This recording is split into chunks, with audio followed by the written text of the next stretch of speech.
Olá, aluninhos de farmácia, tudo bom? Hoje a gente já começou assim, cheios de doces e balas, naquela vontadezinha, aquela aguinha na boca de estudar mais, tá? Porque hoje a gente vai falar sobre as nossas formas extemporâneas.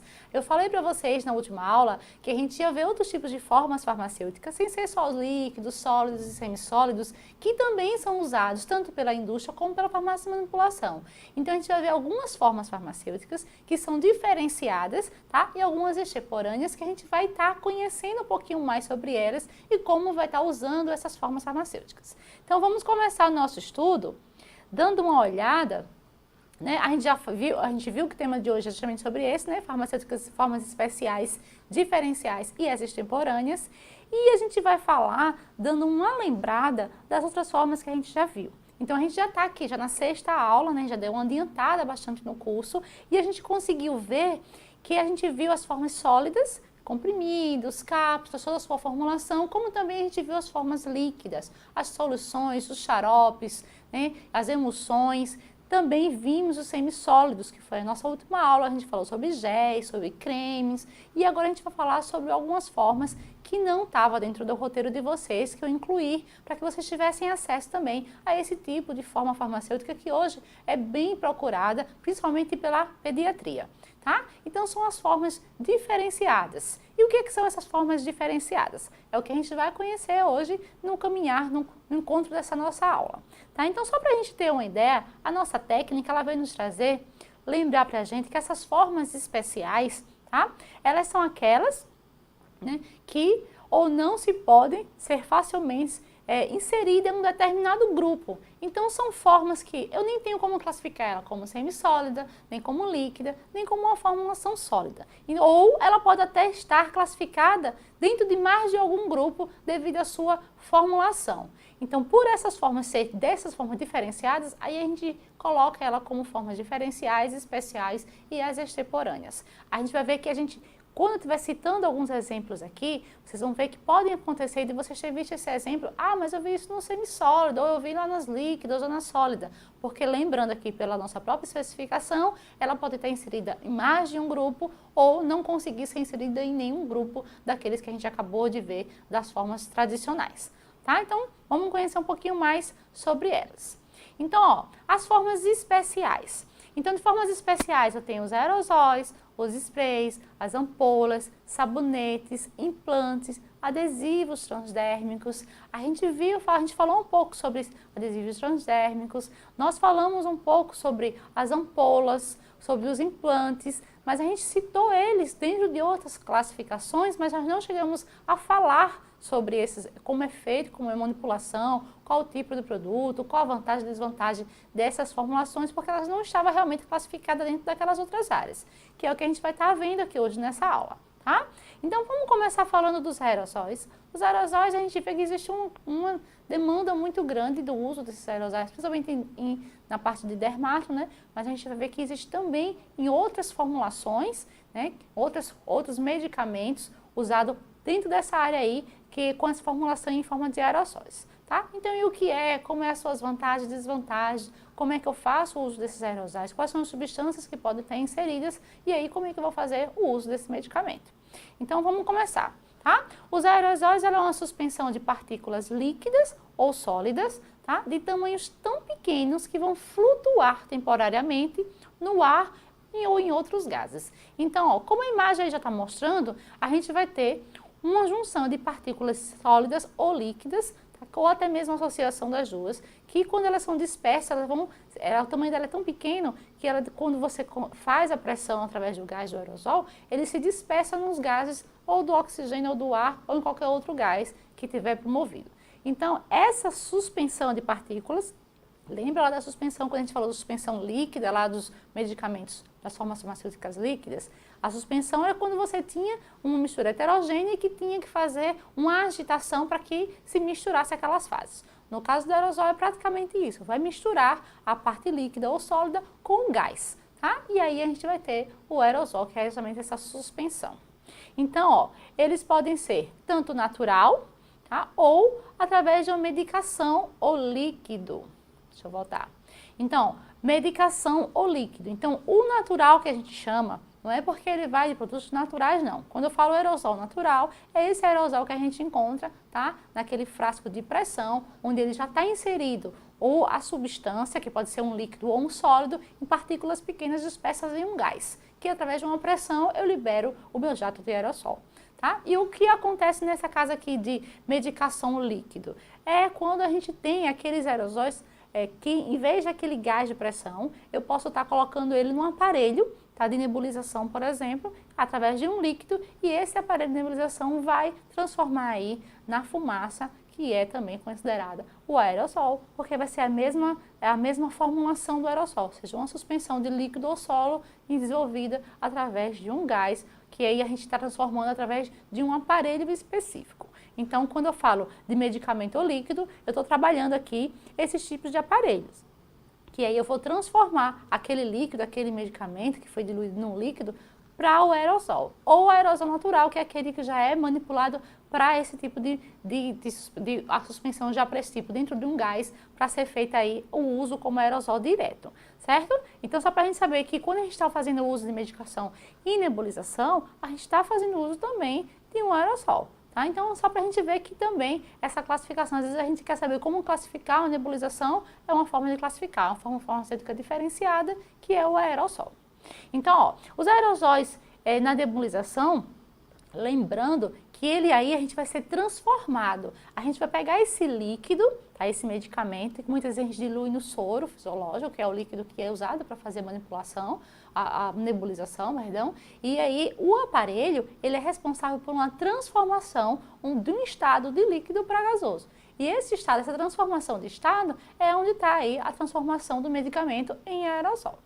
Certo? E o aparelho nebulizador, né, que é esse aparelho que a gente pode ver aqui, que é o aparelho responsável por essa transformação. Então, a gente vai ter a presença do aparelho, nebulização das substâncias ativas que vão estar aí entrando em contato com o nosso organismo pela pele e pela mucosa, principalmente pela mucosa das vias nasais, que é onde a gente utiliza aí a parte de aplicação de uma nebulização em si. Então, eu quero fazer o uso de um medicamento, e esse meu medicamento para fácil, a gente pode escolher até, a forma farmacêutica lembra que ela é justamente uma escolha pela forma de administração. Como é que eu quero administrar aquele medicamento? Às vezes é um grupo específico como idoso, criança, e aí eu preciso que esse medicamento chegue de forma mais rápida e efetiva, mas é difícil usar um injetável ou pegar um acesso venoso, e aí eu quero fazer essa medicação mais fácil. Quando usa em forma líquida, que também seria mais rápido, eles rejeitam, vomitam. Como fazer então? E uma forma é justamente usar a mucosa aí, através de uma nebulização, para estar sendo feito de forma mais rápida a absorção desse medicamento. Então, eu uso o aerossol através de nebulização, ou o aerossol, às vezes, direto, como aquelas bombinhas de medicamento para asma, que também é um gás, tá? Onde tem ali na suspensão disperso a substância líquida ou sólida, que vai estar fazendo aí a introdução daquele medicamento no organismo, certo? Só para a gente saber que o aerossol pode ser ou aquele já prontinho, dentro de um gás, que é aquela suspensão, ou em forma de líquido, onde eu vou usar aí um transformador, aquele aparelho de nebulização, e transformar aquele líquido, tá, em uma forma aerossol, para que eu possa estar fazendo a administração daquele medicamento. E aí, só para a gente lembrar como é a parte de nebulização, para que vocês conheçam, é que o nebulizador ele vai ter aquela câmara de reserva, a câmara de nebulização e uma fonte de energia. Então, eu vou ter a câmara de reserva, onde eu vou colocar aquele meu líquido, minha substância, e vou ter a câmara de nebulização, que é a nossa máscara, e aquela fonte de energia, onde vai estar fazendo a transformação daquele líquido no estado gasoso, e eu vou estar podendo fazer a administração daquele medicamento. Certo? Então, continuando ainda falando sobre aerossóis, lembrar que a dispersão do agente farmacêutico, aquele medicamento, aquele ativo, né, que está lá dentro de um gás, no cilindro recipiente pressurizado. Então, a gente vê que não é um recipiente que você pode abrir e repor. Ele é um recipiente pressurizado. Então, aqueles que já vêm prontinho é só na indústria farmacêutica. Eu não tenho como estar manipulando esses medicamentos assim, a gente não faz esse tipo de manipulação. É mais para a indústria mesmo a usar aerossóis, tá? Apesar que existe manipulação já de alguns produtos, mas não na maioria dos medicamentos. E aí, lembrar que eles são conhecidos como nevoeiro não molhante. Por que nevoeiro não molhante? Porque a gente vai conhecer os nevoeiros molhantes, que também é uma denominação comum dentro da área da farmácia, que talvez vocês possam aí ouvir e aí já fica sabendo que nevoeiro não molhante são os aerossóis, certo? Eu trouxe só a título de curiosidade mesmo para que vocês conheçam. Então, tem uma forma de suspensão coloidal e que a fase contínua é um gás e a fase dispersa é o líquido. Lembra que na suspensão existem duas fases, né? O dispersante, né? O que vai ser dispersado daquele dispersante, e nesse caso aqui é justamente o gás e o líquido onde vai ser dispersado. E aí eu tenho, no caso a gente botou líquido, mas ele também pode ser partículas sólidas. Mas partículas sólidas em quantidades ínfimas, pequenas, que podem ser aí usadas dentro de um gás como dispersante para que seja feito o uso aí do aerosol. Dentro de um frasco, através de uma pressão, né, ele é pressurizado para que quando acione aquele mecanismo, ele possa estar liberando a quantidade de medicamento necessária ou a quantidade de produto, aí se for só um dermocosmético, necessário para a sua utilização. E os sprays? Qual a diferença de um spray para um aerossol, professora? Primeira diferença, exatamente aquela questão do nevoeiro que a gente acabou de falar. Então, os aerossóis, eles são conhecidos como nevoeiros não molhantes, porque ele é um gás, né, que se dispersa. Muitas vezes, mas eu espirrei um aerossol em mim e ficou molhadinho sim. Sim, porque o produto dele era um líquido, mas aí ele seca rapidamente na sua pele, tá? Já o spray não. O spray é o conhecido nevoeiro molhante, porque toda a composição dele é líquida. Então, a gente vai ver que esse sim, a gente vai estar usando essa expressão nevoeiro molhante por conta disso, porque toda a sua composição é totalmente líquida, não vai dispersar no ar, como no caso dos aerossóis, tá? Então, os sprays, semelhantes aos aerossóis, né, eles são diferenciados pelo tamanho das partículas. O aerossol, lembra, é muito pequenininho, ínfimo mesmo o tamanho das partículas que vão estar aí sendo dispersadas naquele gás para que seja feito o aerossol. No caso dos sprays, não, as partículas são um pouco maiores, por isso que aí vem a principal diferença entre eles, né? São maiores, chega a 0,5 micrômetros. E pode ser considerado nevoeiro molhante, como eu acabei de falar, porque a sua composição é toda realmente em formação de líquido, que vai levar aí, gerar esse efeito molhado, tá? E as ampolas? Lembra que eu falei que a gente ia falar de sprays, de ampolas, né, de implantes, de adesivos transdérmicos. A gente vai falar um pouquinho sobre cada um para que vocês venham realmente conhecer esses medicamentos. Professora, mas eu não entendi ainda porque esse monte de docinho aí, a gente vai chegar lá, tá? Então, ó, ampolas. As ampolas, elas são fechadas hermeticamente, né? Você não tem nenhum tipo de abertura, quando elas tem até essa linhazinha que vocês podem observar. Toda ampola, ela vem com uma linhazinha assim, no seu gargalo, que é justamente a posição de romper, de quebrar essa ampola. Depois de quebrada, ela não vai mais fechar, porque ela é fechada de forma hermética. Destinados ao armazenamento de alguns líquidos que são estéreis, lógico que vai ser feito a aplicação injetável, seja intramuscular, endovenosa, mas esses medicamentos são todos estéreis, de forma para uso parenteral, né? E cujo conteúdo é utilizado em dose única. Então, aquela ampola é para ser usada uma única vez. Mas eu posso usar um pouquinho e guardar o restante? Depende da forma de uso. Então, se eu estou usando uma ampola no hospital e aquela ampola, aquele frasco ampola, é para uma dose maior que uma quantidade que eu estou usando naquele momento, depende da substância, da sua forma de conservação, sim, tá? Mas para uso normal, uso do dia a dia, dentro de uma farmácia ou até em casa, quando a gente vai fazer a administração de um medicamento que vem de um frasco ampola, aquele frasco ampola já é dose única. Então, ele já vem naquela dose unitária para ser feito o uso de uma única vez, certo? Só para que vocês fiquem bem claros. Então, ó, as ampolas, elas são esses tubinhos, como a gente acabou de ver, seja ele de vidro ou de plástico, também tem ampolas de plástico, colorido ou incolor, pequenos que são selados, todos são selados, a gente pode ver todos os frasquinhos, são todos selados e podem conter líquido ou pó. A gente vê algumas ampolas que para ser feito aquela administração do medicamento intravenoso, né, ou intramuscular, vem aquele pozinho que tem que ser diluído em água específica para injeção, né, para injetáveis. Então, aquele pozinho na ampola, a gente pode ver que ele vem em líquido, também vem em pó. Então, quando vem aquele pozinho, eu tenho que fazer a diluição dele, tá? Formar uma solução, para que essa solução, ou até uma suspensão, depende do pó, do conteúdo que esteja presente, para que eu possa fazer uma administração. Muitas vezes, esses que vêm um pozinho, quando a administração é intramuscular, principalmente, é muito mais doloroso, porque aí você vai estar colocando, mesmo que diluído, mesmo que em solução, são partículas, fica mais grosso na sua apresentação para a introdução desse medicamento. Por isso que muitas vezes esses medicamentos são um pouco mais doloridos, mais doloroso a sua aplicação, por conta desse efeito aí, tá? Que faz. Mas lembrar que tem tanto ele em pó como ele em líquido. E é que as ampolas não se limita apenas à ampola da injetável, do parenteral, tá? A gente vai ver que existe ampola de soro, ampola de água, ampola de medicamentos para tomar via oral. Então, a ampola, seja vidro ou plástico, que seja de forma hermética com a substância dentro estéreo, aquilo ali também se determina uma ampola. Tá? Porque o mais conhecido realmente é que a gente fala das ampolas e os parenterais, as ampolas que são para usos injetáveis. Então, ó, serve para facilitar a esterilização e conservação do seu conteúdo. O pó normalmente é utilizado na preparação extemporânea de soluções ou suspensões, como eu acabei de citar. Então, a gente pega aquele pozinho lá que vem na ampola e vai fazer uma diluição, né, que é necessário para que seja feito através de infusão ou através mesmo de injeção direta no paciente desses medicamentos. Mas aí eu tenho ou uma suspensão ou uma solução, vai depender do tipo, tá, de pó, como ele vai ser feito a sua diluição. O conteúdo pode ser aplicado por via parenteral, oral ou tópica. Acabei de dizer isso também. A gente está acostumado a ver as ampolas e já pensar que é um injetável. Então, existem ampolas hoje com medicamentos para uso oral, ampolas para uso tópico no dermocosmético. Quem nunca comprou uma ampolinha para colocar no cabelo ou para passar na pele? Então, essas ampolas também têm medicamento, também tem substâncias ativas dentro. Foi feita de forma estéril a sua colocação, a sua aplicação dentro daquela ampola e fechada hermeticamente. Então, tudo que for vidro ou plástico de forma de ampola fechada hermeticamente sem utilização, aquilo ali é considerado medicamento ampola, tá?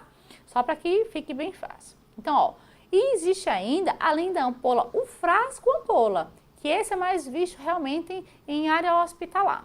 Por quê, professor? Qual a diferença de ampola, frasco ampola? Tá, vamos conhecer um pouquinho. Ó, o frasco ampola, ele é um recipiente, aqui ele tem a forma tubular, ou seja, ele é bem maior do que uma ampola normal, que a gente está acostumado a ver, utilizado para o acondicionamento de medicamentos, substâncias ou produtos biológicos que vão ser administrados por via parenteral, completamente lacrado. Então, ele tem essa diferença de tamanho, de forma em relação à ampola, mas ele tem o mesmo fechamento hermético, ele é totalmente lacrado, com material flexível que deve ser para ser perfurado para sua utilização.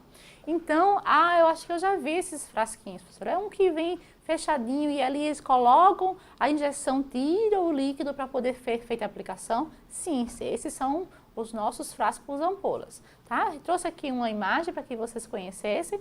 Ó, é um líquido que está aqui dentro. Essa tampa é totalmente fechada, hermética.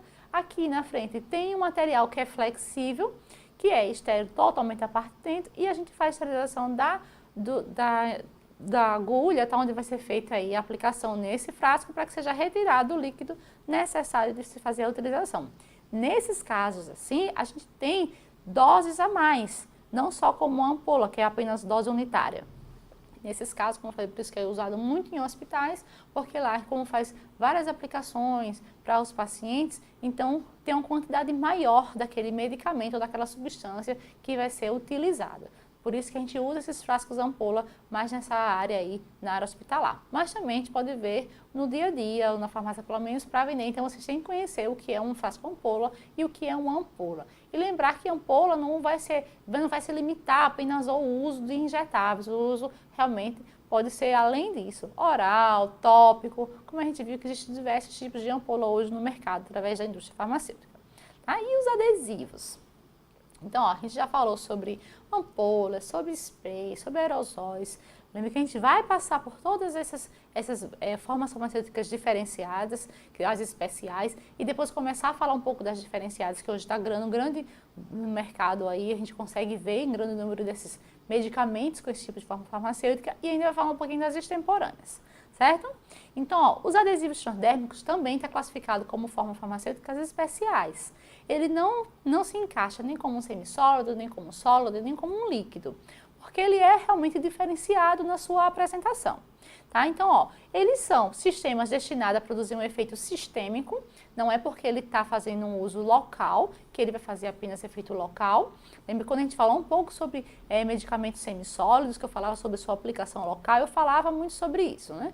Que às vezes a gente tem a ideia de que porque está fazendo uso no local não vai ter efeito sistêmico, mas isso não é realmente o que acontece. Muitas vezes a gente faz aquele uso local, mas ele se estende devido à sua absorção, tanto pelas células da pele, como a gente conheceu quando a gente falou sobre semissólidos, né, como pela mucosa, outros, tudo que chegou até a corrente sanguínea vai ser distribuído e vai fazer o seu efeito sistêmico. Tá? Então, efeito sistêmico pela difusão do seu princípio ou princípios ativos, depende de quanto ele tenha, numa velocidade constante por um período de tempo prolongado. Então, esses adesivos eles são muito utilizados quando eu quero fazer controle de uma medicação por um período de tempo naquele paciente que ele possa usar muito tempo e não precisa estar fazendo aquela reposição. Então, muito usado com hormônio, medicamentos para controle de vícios como tabagismo, a gente usa também muitos desses adesivos transdérmicos. Então, esses controles de substância que tem que ficar num nível sempre máximo no nosso organismo, eles são utilizados esses tipos de medicamentos, tá? Porque ele está sempre fazendo aquele efeito com o período que aqui foi determinado por toda a manobra industrial para a sua utilização. Então, a gente vê muito essa aplicação, principalmente com anticoncepcionais e esse tipo de medicamento, como eu falei, contra o tabagismo, que a gente também já encontra aí os adesivos de nicotina. E o filme dispersível, ele é diferente. Quando a gente pensa em filme, alguma coisa, a gente pensa algo que nem fosse um adesivo também, que nem um transdérmico. Por isso que eu trouxe ele um próximo do outro, para justamente já trazer essa diferenciação.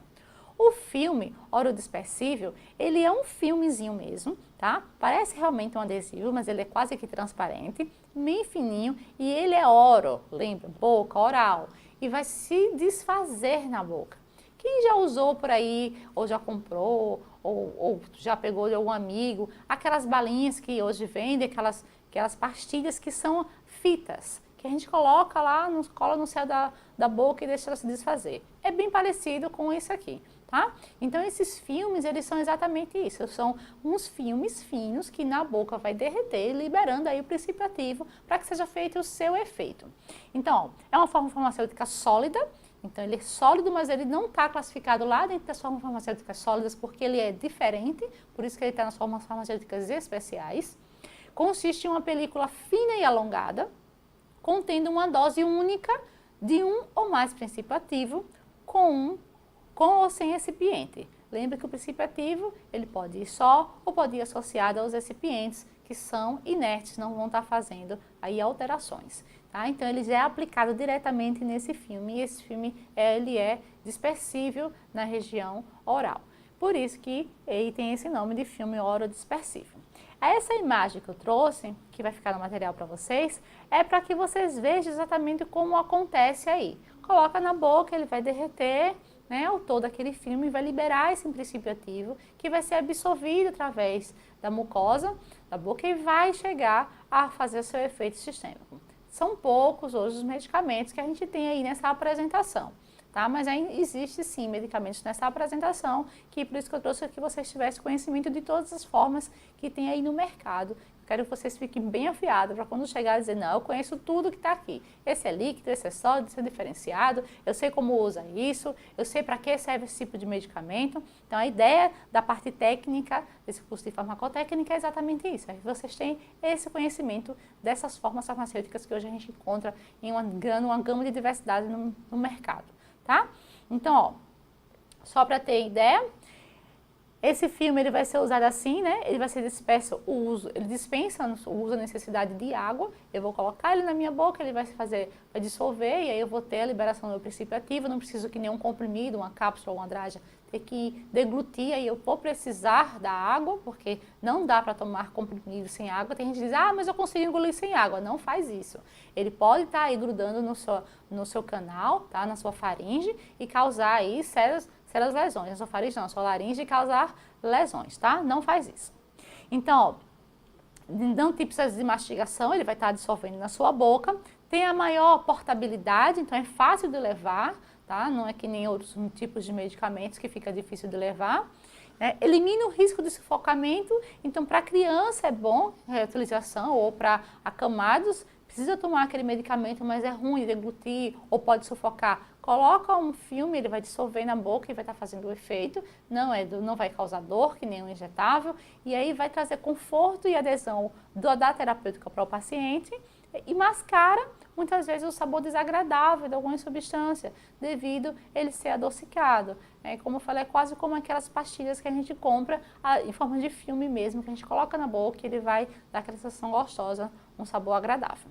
Então, quando eu coloco lá meu princípio ativo, lembra quando a gente começou a estudar a parte de matérias-primas, como fazer algumas substâncias, eu vou usar aí alguns flavorizantes ou até corantes para modificar a cor, para que deixe ele de forma agradável ao seu uso. Então, esse é um tipo de forma farmacêutica que tem essa utilização. Então, por conta disso, é que ele possui maior aceitação entre os pacientes, como eu falei, além não só as crianças, idosos, pessoas acamadas, mas quem não prefere estar tomando um medicamento assim do que estar tomando uma injeção, por exemplo, se tiver problema com deglutição. Lógico que todo mundo vai fazer essa preferência, Os pediátricos, geriátricos e acamados são os que mais usam aí, reduz a degradação no ácido do estômago, então ele não vai estar passando pelo estômago, que a sua dissolução e a sua absorção é toda na mucosa oral, reduz a ocorrência dos efeitos colaterais, como também tem um rápido início de ação.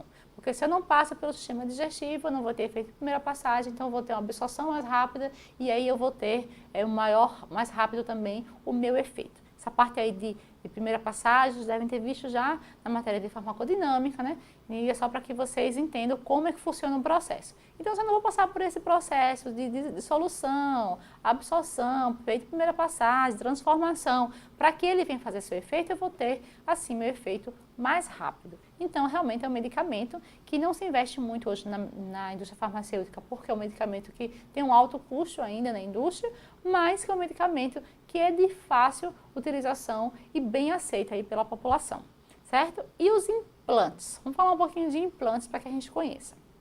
Esse tipo de medicamento, esse tipo de forma farmacêutica é muito utilizada para medicamentos também de controle de período, como hormônios, por exemplo.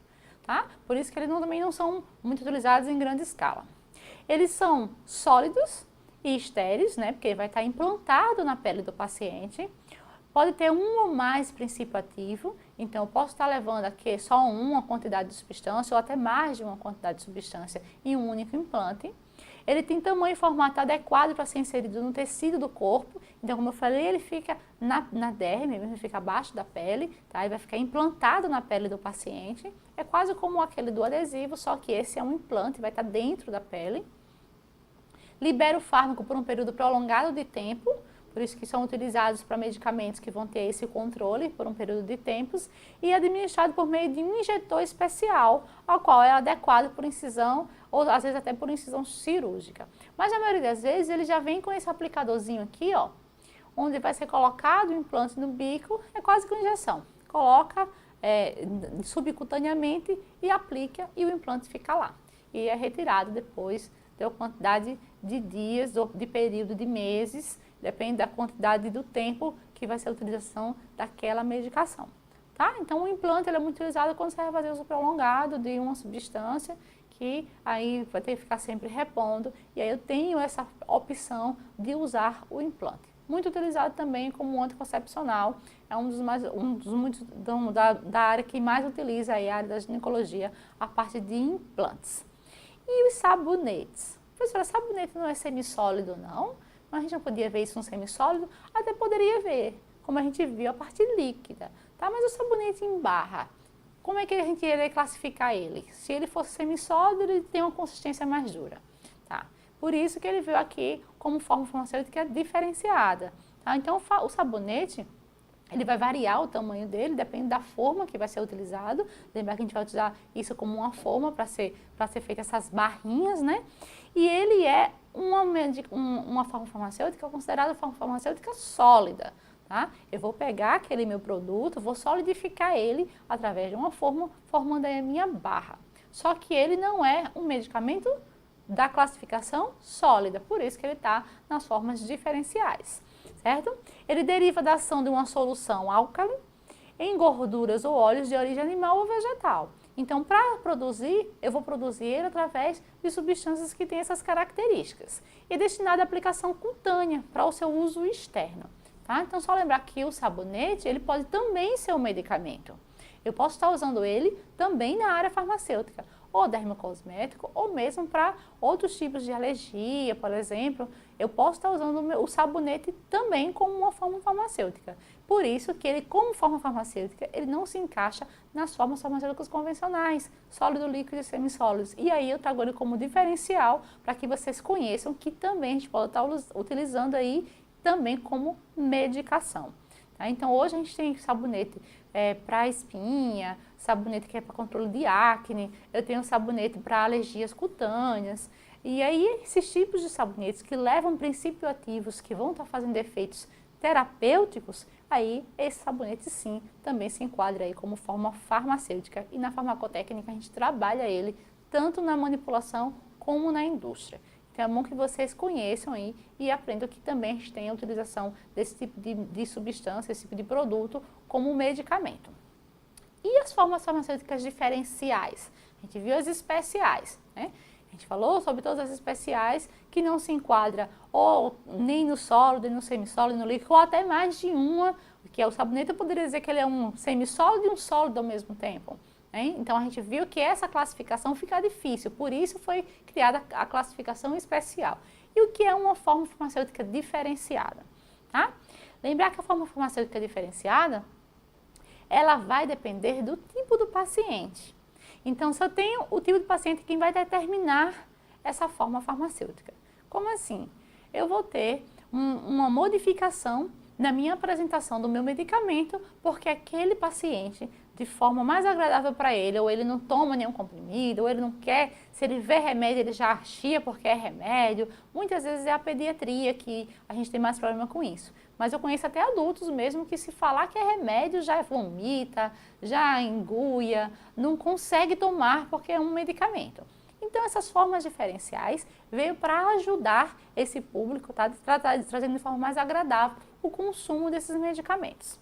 E ele veio facilitar exatamente a adesão. E aí a gente entra lá nos nossos doces, balas, pirulitos, chocolate e outras formas que a gente está utilizando aí para poder trazer esse medicamento até o paciente. Veja como é vantajoso aí essa forma, tá? Essa forma diferenciada para que agrade o tipo de paciente que ele possa estar fazendo uso desse medicamento. Então, a gente tem pirulitos terapêuticos. Então, devido a essa aparência, né, de pirulito e o sabor agradável, porque ele vai levar flavorizantes, corantes, edulcorantes e tudo mais para que ele fique realmente parecido com um pirulito, ele se torna uma alternativa eficiente, muito eficiente, principalmente para uso em pediatria. Quem não gosta de um pirulito? Quanto mais uma criança, quando vê um doce, já quer logo. Então hoje a gente faz a utilização muito, principalmente na manipulação, de medicamentos com essa forma farmacêutica para agradar esse público. Tá? Então um público que muitas vezes rejeita o medicamento só por saber que é um medicamento e aí através de um doce, de uma bala terapêutica, você consegue fazer a introdução da substância no organismo do paciente. Então, ó, quais são as facilidades? Eles dissolvem lentamente na boca, os fármacos para uso, todos para uso em mucosa, tá? A gente não vai conseguir fazer outro tipo de fármaco, então nistantina e fluoreto de sódio são os mais utilizados nessa forma aí. Então tem um paciente que está com afta, uma criança com muita afta, está com estomatite e está com um excesso de afta na boca e eu preciso fazer o uso da nistantina local. Só que isso em forma de medicamento a criança não está aceitando. E isso através de pirulito, ele vai ficar com ela na boca o tempo todo. E toda aquela saliva que ele está fazendo ali a utilização na mucosa como eu queria. Mesma coisa o fluoreto de sódio, que usa muito também para a parte de dentes, gengiva. Então, esse tipo de medicamento principalmente é utilizado aí através de pirulitos, certo? E as balas? Existem vários tipos de balas, né? E essas balas de forma farmacêutica elas vão possuir vários diferenciais também. Né? E é muito utilizada, lógico, na pediatria. Né? Existe a bala de equinácea e de zinco. Essa é a mais fabricada, mais utilizada, mais manipulada para esse tipo de criança. Então, a bala de equinácea zinc, ela ajuda a aumentar a imunidade. Tem crianças que gripam muito, pegam muitos resfriados, mas às vezes não quer, lá está tomando medicamento para ajudar.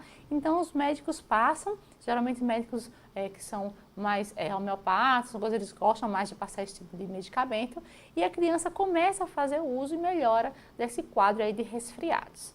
Né? Também para chupar confeito todo dia, aí as crianças vão com certeza tomar a medicação, né?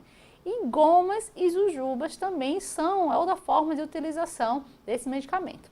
Os meus filhos mesmo já estão todos com idades bem maiores do que criancinhas pequenininhas, não são mais pequenininhos, mas eles fazem: mamãe, compra para mim aquela vitamina C que vem em jujubinha, porque a jujubinha com certeza é mais fácil é mais agradável ao paladar você tomar aquela medicação do que qualquer outro tipo de medicamento. E olha que vitamina C é uma coisa boa de tomar, pior que outros tipos de medicamentos que as crianças não aceitam, né? Então as gomas, as jujubas, ela também é uma forma farmacêutica que é a base de gelatina, tá? E glicerina, que não está sendo utilizada para administrar esses tipos de medicamentos. Apresenta uma consistência macia e agradável aí a adesão. Pode vir às vezes granulada no açúcar, ou às vezes ela nem vem granulada, mas são utilizadas para esse tipo. Não só na pediatria, tá? As gomas, elas também hoje são muito utilizadas na cosmético. Então a gente vê hoje gomas de colágeno, jujuba de colágeno, que é o que a gente vai aprender nessa aula hoje. A técnica de manipulação vai ser jujuba de colágeno. Vamos aprender a fazer a jujuba de colágeno.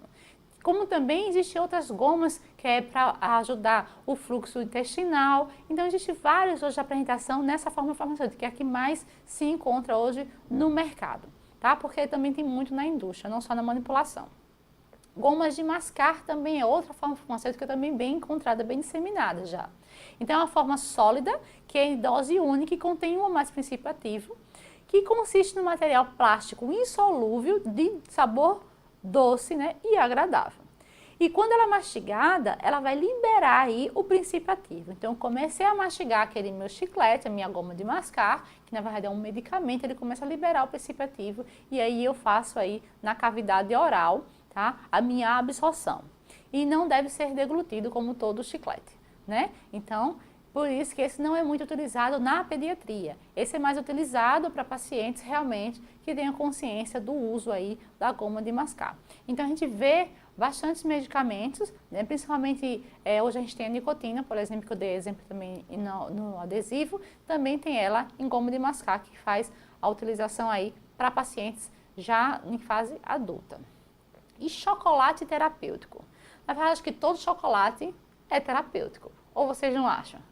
Eu acho que todo chocolate é terapêutico, mas porém, para a indústria farmacêutica, para a farmácia, a gente traz aí como farmacotécnica essa forma farmacêutica, essa apresentação, como um medicamento sim, porque ele vai estar inserido nele princípios ativos que vai estar fazendo modificações no organismo. Tá? Então, os chocolates terapêuticos, eles são excelentes veículos, lógico, né, de ativos. Eles podem mascarar sabor do gosto amargo daquele medicamento, e alguns remédios, e além de possuir efeitos benéficos do cacau. Ou seja, eu vou estar fazendo aí a junção do princípio ativo daquele medicamento, além disso, os efeitos benéficos do cacau, que melhora o humor, melhora a concentração, né, vai liberar substâncias do nosso organismo que vai nos trazer sensações de felicidade, de satisfação. Então, os medicamentos à base de cacau, ele tem essa característica aí.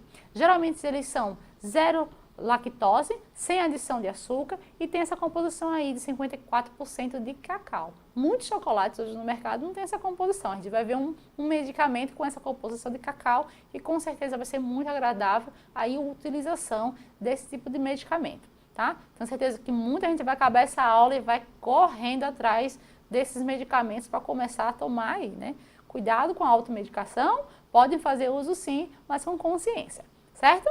Então, ó, só para que vocês entendam, o nosso chocolate, a quantidade de cacau que vai nele, geralmente numa barra, umas 5 gramas de chocolate, a gente consegue colocar 2 gramas de princípio ativo do medicamento. Então, a cada pedacinho, a cada 5 gramas, tem 2 gramas de princípio ativo. E aí eu consigo dosar tecnicamente a quantidade de medicamento que eu estou inserindo naquele meu chocolate, para que eu possa estar fazendo uso terapêutico, realmente terapêutico, de medicamentoso nesse chocolate, certo? Além desses que a gente viu, a gente também tem os géis chamados de gel transdérmico, que diferente do adesivo transdérmico, esse aí é uma emulsão, uma microemulsão. Professora, emulsão a gente não viu em semissólido? Vimos, mas esse caso aqui, ele vai ser diferenciado pelo seu uso. Então, ó, o gel transdérmico é uma microemulsão que facilita a permeabilidade do fármaco no local de ação. Ele vem em menor dose, tá, do que os orais e diminui os efeitos adversos com o seu uso prolongado. Tem eles como anti-inflamatório, antiemético, analgésico, tem uma gama desses medicamentos. Às vezes a gente não vê muito essa utilização desses medicamentos nessas formas farmacêuticas, mas agora conhecendo, com certeza vocês vão pelo menos olhar de forma diferenciada todos os tipos de formas que a gente vai encontrar dentro de uma farmácia, dentro de uma manipulação, né, ou até mesmo diretamente na indústria. E além disso, existem algumas preparações, são preparações conhecidas como extemporâneas. Tá? Por que extemporâneas? Que elas são medicamentos, são coisas que vão ter que ser preparados. Tá? Então, ó, são pós que são liofilizados ou grânulos que podem ser solúveis, resultando em soluções, ou insolúveis, resultando em suspensões. Lembrar que a suspensão ela sempre vai fazer duas fases, porque ele não vai ser totalmente solúvel, e para uso a gente vai ter que fazer aquela agitação. Tá? Então, muitas vezes a gente vê aquele pozinho que a gente toma quando está com a sensação de cheio, tá? Ou qualquer outro tipo de medicamento que se vem nessa apresentação, e aí você tem uma forma farmacêutica extemporânea. Tá? Só para que vocês entendam.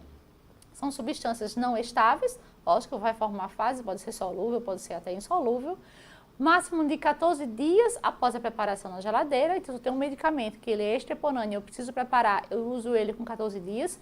Ah, professor, então quer dizer que quando eu compro aqueles antibióticos, que vem o pozinho, que eu tenho que colocar água para preparar, eu tenho que guardar na geladeira? Sim, aquele você tem que guardar na geladeira. Não todos os antibióticos tem que guardar na geladeira.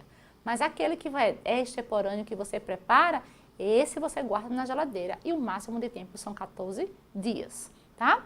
Tempo de 7 dias, se for em temperatura ambiente, depende do tipo do medicamento, e os grânulos em 24 horas após a preparação. Então, se eu em forma de grânulos, preparei, só dura 24 horas. Depois disso, eu tenho que descartar aquele meu medicamento. Tá? Então, as extemporâneas, é vocês lembrarem que quando eu tenho que fazer uma preparação para o uso. Então, preparei para o uso, tem uma forma farmacêutica extemporânea. As diferenciais é quando eu quero diferenciar para aquele meu paciente, que é um tipo de paciente diferente. Então, eu tenho um paciente que ele não gosta de jeito nenhum, é criança, e quando fala em medicamentos já chora, já não quer, bate o pé, vomita, joga fora. Como fazer para fazer o uso desse medicamento? E aí eu posso usar a forma diferencial, um pirulito, uma bala, uma jujuba, um chocolate. Né? E quando eu falo formas especiais, são aquelas que não se enquadram nem na sólida, nem na líquida, nem semissólida, ou até mesmo se enquadra em mais de uma classificação. E aí eu separo ela para uma forma farmacêutica especial, onde vou estar trabalhando aí com sabonetes terapêuticos, adesivos transdérmicos, implantes e outros que a gente acabou de ver aqui na nossa aula. Tá? Eu sei que vocês ficaram morrendo de vontade de comer aí um doce, tá? Vão correndo lá para comer esse doce, mas antes disso eu quero deixar aqui para vocês o nosso vídeo, para que a gente entenda aí como é que funciona a produção das nossas jujubas terapêuticas. Aqui a gente vai fazer gomas de colágeno, tá? Aí ele vai mostrar para vocês nesse vídeo os materiais necessários para a utilização, como ele já está mostrando aqui, a bastão de vidro, o becker, tudo que a gente vai estar utilizando para poder produzir o molde que está usando uma cubinha de gelo. Então, eu tenho certeza que muitos podem até tentar fazer em casa, depende se tiver os materiais necessários, as condições, podem tentar fazer em casa, aí faz com vitamina C ou com o que puder fazer, e aí você vai ter a sua jujuba, a sua goma terapêutica, tá? Então, uma chapa para aquecer, né? Você vai ter que fazer diluição das substâncias, balança analítica, e aí já fica mais difícil de fazer em casa, né? Mas aí a gente pode comprar essas substâncias já pesadas, se vocês conseguirem. Tá? Nesse caso aqui, vai fazer com o colágeno, né? Vai usar o ácido cítrico, que é para poder fazer, vai usar o ácido cítrico como conservante, manitol, o maltitol, que vai dar a consistência, junto com o colágeno, A sucralose, que vai estar usando aí como um adjuvante, que é para dar sabor. E o princípio ativo, que é o silício, que vai estar usando para ativar o colágeno e estar fazendo aí a absorção. Gelatina farmacêutica a gente usa o HH, tá? Que é o que vai estar fazendo aí essa formação. Então, todas as substâncias que ele está colocando são substâncias que vão ajudar na conservação, na estabilidade das coisas. E aí, entre os corantes e os flavorizantes, para dar aquele sabor agradável, lógico. E de procedimento, iniciar sempre qualquer tipo de manipulação, qualquer tipo de coisa que for fazer com medicamento. O uso de EPIs e a higienização, né, que isso é natural, normal que aconteça.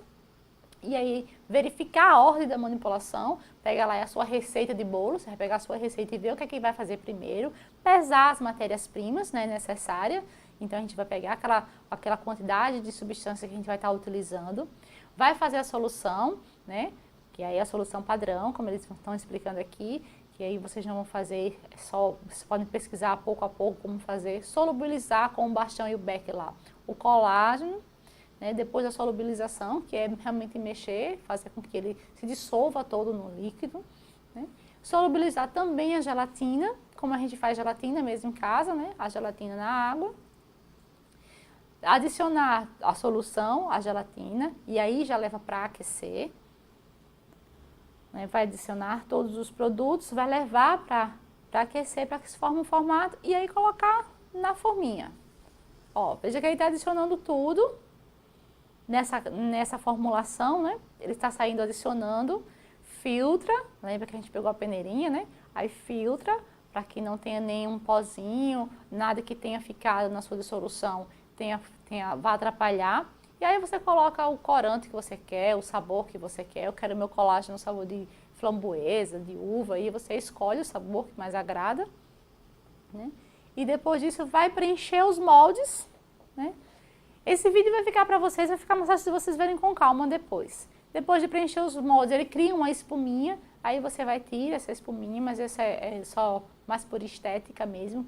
Leva para esfriar, geralmente 1 hora, 2 horas, esfriando, e aí você vai ter a sua jujuba, o seu medicamento, que é aí o seu produto acabado, tá? Então, ó, foi para que vocês vissem como é feito a nossa jujubinha. Eu espero que vocês tenham gostado, tá? Aproveitem bastante, procurem aí essas formas no dia a dia de vocês, tentem identificá-la e depois, qualquer dúvida, vocês já sabem, manda aqui e-mail pra gente, porque a gente deixa vocês sem nenhum tipo de dúvida. Então, até a próxima aula.